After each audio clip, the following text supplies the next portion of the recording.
గిరిజనుల సంక్షేమం కోసం ఏర్పాటైన ఐటీడీఏలకు రాజకీయ నిర్లక్ష్యపు చెదపట్టిందన్న ఆరోపణలు ఉన్నాయి.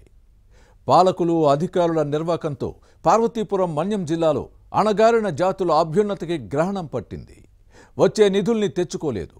అందిన అరకొర సొమ్మును ఇతర అవసరాలకు వాడుకొని అడవి బిడ్డల నోట్లో మట్టి కొట్టారన్న విమర్శలు ఉన్నాయి.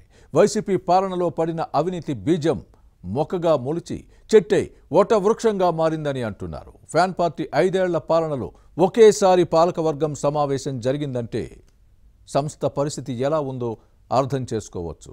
మరి కూటమి పాలనలో అయినా మార్పు వచ్చిందా లేక గత పాలకుల బాటలోనే నడుస్తోందా అన్న అంశాలను ఈ స్టోరీలో చూద్దాం. గిరిపుత్రులు అందరికీ అలుసుగా మారారు. పాలకులతో పాటు వారిని చులకనగా చూస్తున్నారు. అడవి బిడ్డల సంక్షేమం కోసం ఏర్పాటైన సమీకృత గిరిజన అభివృద్ధి సంస్థలు లక్ష్యానికి ఆమడ దూరంలో నడుస్తున్నాయి. పార్వతీపురం మన్యం జిల్లాలోని గిరిజనుల ప్రగతి మసకబారడానికి ప్రధాన కారణం గత పాలకులు చేసిన పాపాలే. వారి తప్పులే శాపాలుగా మారాయి. ఫలితంగా జిల్లాలోని ఏ గిరిజన గ్రామానికి వెళ్లినా అధికారుల నిర్లక్ష్యపు నీడలే కనిపిస్తున్నాయి. గతంలో వేసిన అవినీతి బీజాలు మొక్కల నుంచి చెట్టుగా పెరిగి వటవృక్షాలుగా మారాయి. అన్ని స్థాయిలో వేళ్లూనుకున్న అవినీతి ఊడల మర్రిగా మారిందన్న ఆరోపణలు ఉన్నాయి. గిరిజన అభివృద్ధికి ఉపయోగించాల్సిన నిధులను ఇతర అవసరాలకు మళ్లించి ఆదివాసీలను వారి మానాన వారిని వదిలేయడం విమర్శలకు తావిస్తోంది. ఒక ప్రభుత్వం అని కాదు, ఏ సర్కారు ఉన్నా ఇదే పరిస్థితి. జిల్లా నేతలు ప్రభుత్వాల్లో కీలక పదవులు నిర్వహించినా ఈ ప్రాంతానికి చేకూరని ప్రయోజనం ఏమీ లేదన్న విమర్శలు ఉన్నాయి. ఒక ప్రభుత్వం అని కాదు, ఏ సర్కారు ఉన్నా ఇదే పరిస్థితి.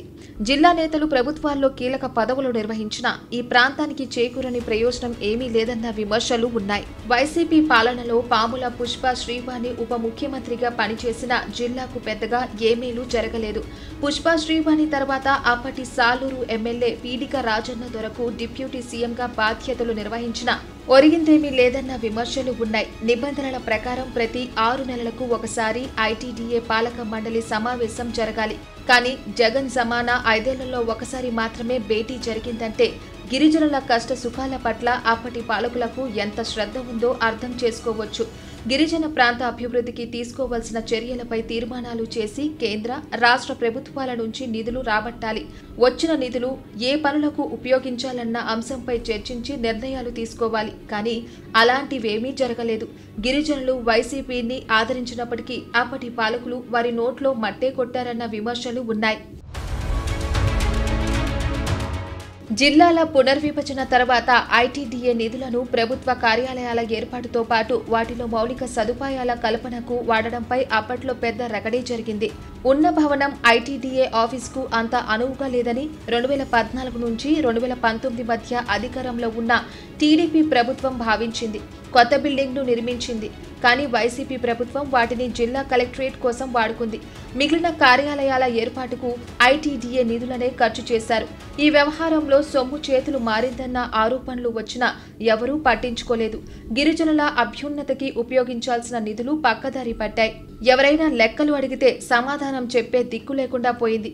ఒకప్పుడు ఆదివాసీలకు ఏ కష్టం వచ్చినా ఐటీడీఏ తమను ఆదుకుంటుందనే భరోసా ఉండేది. కానీ ఇప్పుడు ఆ పరిస్థితి లేదు. గిరిజనులకు అండగా ఉంటామనే వారు కూడా ముఠాలుగా ఏర్పడి పేదల నోట్లో మన్ను కొడుతున్నారనే విమర్శలు ఉన్నాయి. ఇక కూటమి ప్రభుత్వం అధికారంలోకి వచ్చిన తర్వాత సాలూరు శాసనసభ్యురాలు గుమ్మడి సంధ్యారాణి గిరిజన సంక్షేమ శాఖ మంత్రిగా బాధ్యతలు నిర్వహిస్తున్నప్పటికీ ఐటీడీఏ వ్యవహారాలు గాడిన పడలేదు. పాలక మండలి సమావేశం నిర్వహిస్తామన్న హామీ మొదటి ఏడాది కార్యరూపం దాల్చలేదు. దీంతో పార్వతీపురం మన్యం జిల్లాలో ఆదివాసుల సంక్షేమం ఎడారిలో ఎండమావి చందంగా మారిందన్న విమర్శలు ఉన్నాయి.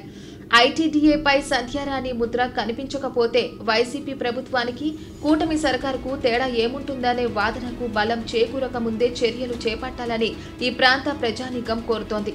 2019లో వైసీపీకి పట్టం కట్టిన ప్రజలు అప్పటి పాలకులు ఏమీ చేయలేకపోవడంతో గత ఎన్నికల్లో కూటమిని గుండెల్లో పెట్టుకుని గెలిపించారు. కానీ తమకు జరుగుతున్న మేలు ఏదీ లేదని నిట్టూరుస్తున్నారు.